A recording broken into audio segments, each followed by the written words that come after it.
Oi pessoal, tudo bem? Aqui Ricardo Cury e hoje, nessa madrugada, eu estava olhando o Twitter ali e percebi que dos trending topics, então, falava de João de Deus, né? O que vem acontecendo com João de Deus? João de Deus foi preso por causa de uma grande quantidade de pessoas que, então, confirmaram ter sido abusadas por ele, né?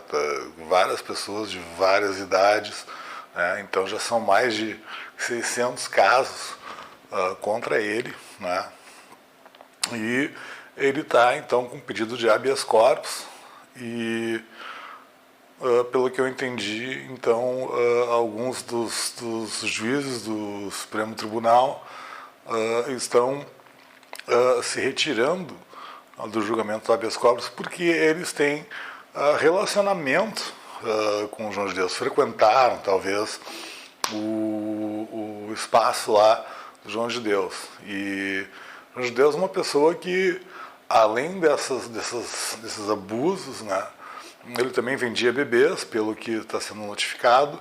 Então, é uma pessoa assim que utilizou, né, de mecanismos que enganam as pessoas para conseguir, então, enriquecer, né? Tanto que ele tinha uma fazenda gigantesca, parte da cidade era dele, né? Então ele tinha uma grande influência lá em Abádia, sei lá qual é o nome da cidade, na verdade, mas assim, é uma pessoa que então teve grande influência sobre uma grande quantidade de pessoas, enganou uma grande quantidade de pessoas em fazer elas acreditarem que estavam sendo curadas, que estavam sendo,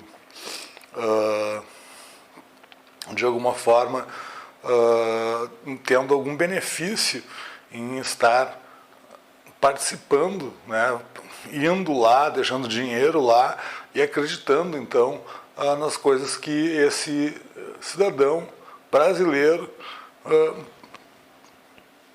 mentia, né?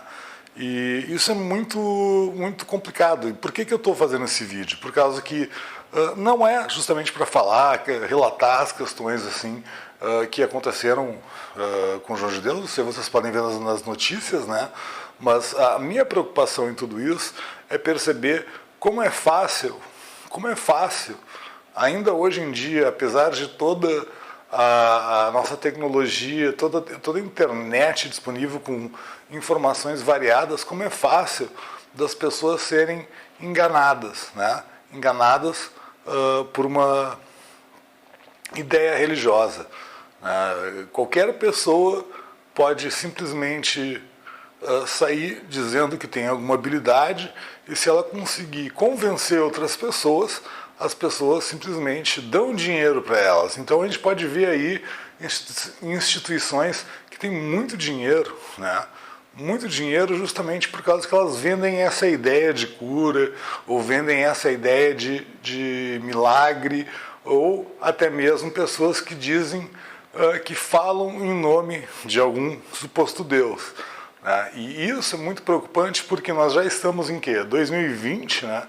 E 2020 e não temos, com todos esses anos de pesquisa e estudos, não temos nenhuma verificação real de que exista Deus algum.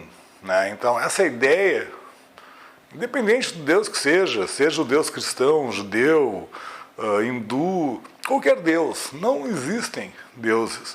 Né? Não existe essa interferência direta e sobrenatural, né? Senão a gente viveria que nem são esses filmes, né? Onde a gente vê seres voando e coisas milagrosas acontecendo toda hora. E isso não acontece, né?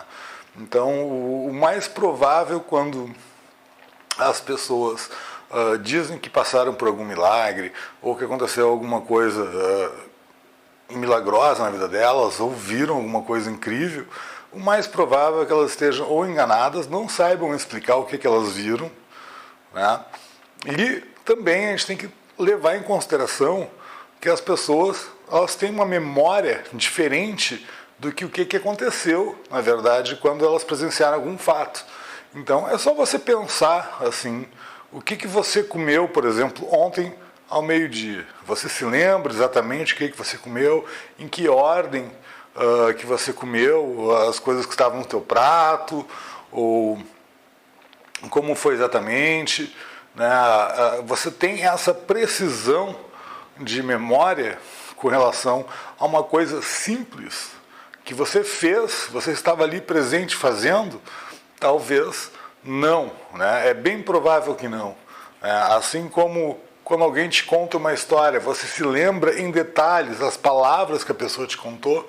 Provavelmente não, porque a gente não tem essa memória, digamos que fotográfica, essa memória assim que consegue replicar exatamente o que aconteceu, muito menos a capacidade, então, talvez, de explicar o que aconteceu. Então, esses relatos que a gente vê por aí de várias pessoas se dizendo curadas ou que tiveram alguma experiência sobrenatural, muito provavelmente são relatos baseados em falta de informação ou desconhecimento do que está acontecendo, e também, muitas vezes, pode ser até mesmo uma alteração cerebral, né? É muito comum, por exemplo, a gente perceber dentro de cultos religiosos que existem momentos assim de fervor, existem momentos de música alta, existem momentos de gritos, de movimentos, e tudo isso altera, ainda mais em um grupo grande de pessoas,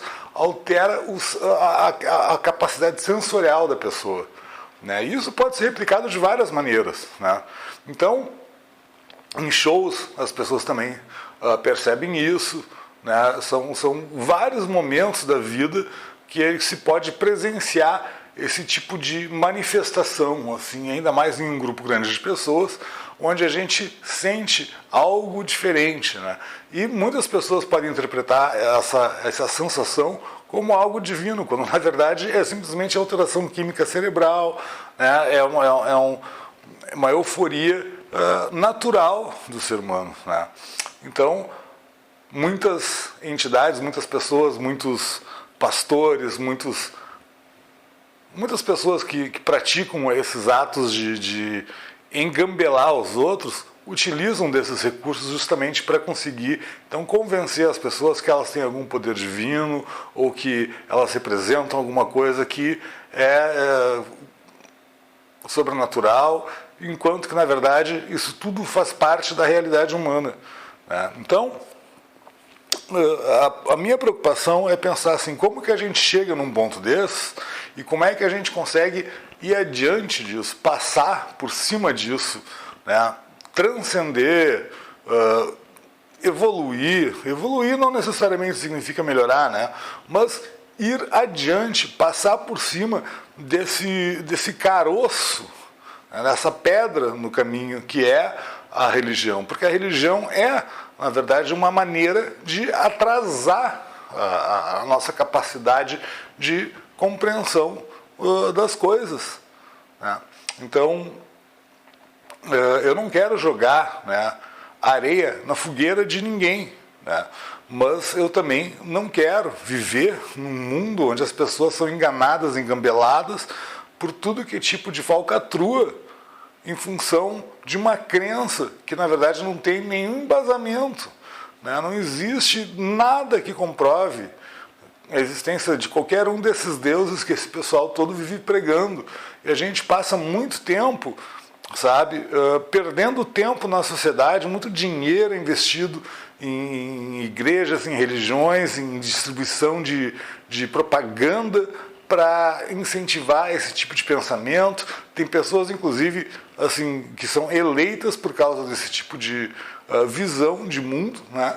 Tem pessoas no governo eleitas, nesse momento no Brasil e no mundo inteiro, que são representantes, que buscam basicamente ter vantagem para esse tipo de pensamento, dar vantagens para esse tipo de igreja ou para aquele tipo de igreja ali, e dessa forma, tá, a gente não consegue passar por esse problema que é a religião, né? Eu entendo que muita gente vê assim, inspiração na religião, mas quando será que a gente vai conseguir assumir essa responsabilidade como seres humanos de que quem criou as religiões, quem criou os deuses, fomos nós. Quem criou aquelas ideias maravilhosas de amar o próximo, de solidariedade, de compaixão, de tudo que tem de bom,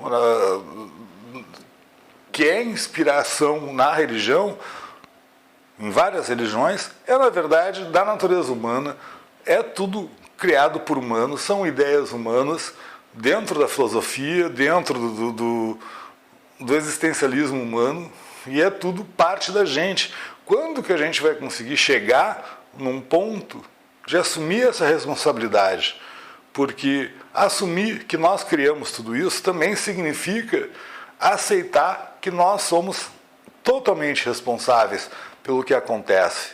E isso seria também uma coisa positiva, porque no momento que nós não jogamos a culpa no colo de outra pessoa ou de outra entidade, Deus sabe o que faz, Deus tem seus jeitos de lidar com as coisas, Deus escreve certo por linhas tortas, esse tipo de pensamento minimalista e errado, né, faz com que a gente aceite muita desigualdade no mundo, muito sofrimento, muita guerra, muita violência, e tudo isso em vão, né? As pessoas, às vezes a gente tem aí pessoas que poderiam estar solucionando problemas que ajudariam a humanidade inteira, e elas estão, às vezes, sendo oprimidas, ou o cérebro delas está sendo consumido por ideias medíocres religiosas, por causa que elas não tiveram acesso à informação, simplesmente por isso, né? Então, é aí que para mim, assim, essa questão do João de Deus, como pode uma pessoa ter convencido tanta gente de que ele era uma pessoa especial, sendo que ele fazia tanta maldade para tantas pessoas durante tanto tempo, e as pessoas, por medo, acabaram se calando. Então, isso pode estar acontecendo muito mais do que a gente imagina. Se isso aconteceu com João de Deus, uma figura extremamente pública, conhecida, né, no mundo inteiro, imagine vocês o que não pode acontecer com pessoas que têm uma visibilidade muito menor, né, ou até mesmo pessoas que têm visibilidade extrema. Recentemente, aí, alguns anos atrás, foi encontrado lá no Vaticano uma orgia entre os padres ali, com questões sexuais ali, com homossexualidade e drogas. Nada contra a homossexualidade, evidentemente, mas é justamente o tipo de retórica que eles condenam, mas praticam, né? Então a gente precisa, de uma forma geral, começar a refletir mais sobre qual é o valor que tem essas entidades, essas crenças e essas ideias da nossa sociedade hoje, porque isso está começando a ter, e ao longo dos tempos vem se demonstrando, isso está começando a ficar pesado, né? Cada vez que a gente vê aí uma atuação forte de alguma entidade religiosa, mosquito andando aqui, cada vez que a gente vê esse tipo de ação religiosa, como foi agora, alguns dias atrás, aí da menina de 10 anos que foi estuprada, os religiosos lá chamando a menina de assassina. Então, a gente começa a ver quantidades de padres que abusaram de crianças, né? Então, se a gente começar a juntar todas essas peças e ver que todas essas entidades, elas têm alguma coisa muito podre por trás disso, né? E que não faz sentido que esse tipo de liberdade que essas pessoas tenham, que essas pessoas recebem das pessoas, dos outros cidadãos, seja sem ser verificada, porque eles fazem o que querem, a hora que querem, como querem, se colocam em uma posição acima de todos, como se fossem representantes de alguma coisa incrível, quando na verdade nada disso existe, quando na verdade nada disso se comprova, nada disso se traduz em realidade, quando pesquisado e estudado, e na verdade o que nós temos é um bando de gente enganando outro grande grupo de pessoas, e essas pessoas então acabam aprisionadas em uma mentalidade reduzida da capacidade de que poderia ser a humanidade. E por quê? Porque a gente não assume a responsabilidade de aceitar que nós criamos todas essas ideias como humanos, que todas as ideias boas das religiões fomos nós que criamos, assim como todas as ideias ridículas fomos nós que criamos. E que nós já passamos dessas ideias e já partimos há muito tempo para a era do conhecimento. Em vez de a gente supor como as coisas são, a gente vai lá e tenta descobrir com metodologia científica, né? E tem dado certo, né? Vocês estão me assistindo aí agora, graças à metodologia científica, a gente consegue ver o mundo funcionando graças à ciência, medicina, tudo isso é ciência. Então, é isso que eu queria falar hoje nesse vídeo, por causa dessa história do João de Deus. Me impressiona muito e me preocupa muito ver como essas pessoas conseguem obter tal poder de persuasão e de enganar outras pessoas, e nada mudar assim, no coletivo social. Simplesmente param de acreditar num padre, ou num pastor, ou num médium, e migram para outro, em vez de se dar por conta que, na verdade, é a estrutura religiosa que é disfuncional e irreal, né? Então é isso que eu queria falar com vocês hoje. Obrigado pela atenção. Se vocês gostam dos vídeos aqui do canal, por favor, se inscrevam, tá? Deem um joinha no meu vídeo aí e compartilhem com seus amigos nas redes sociais, tá? Muito obrigado e até o próximo vídeo.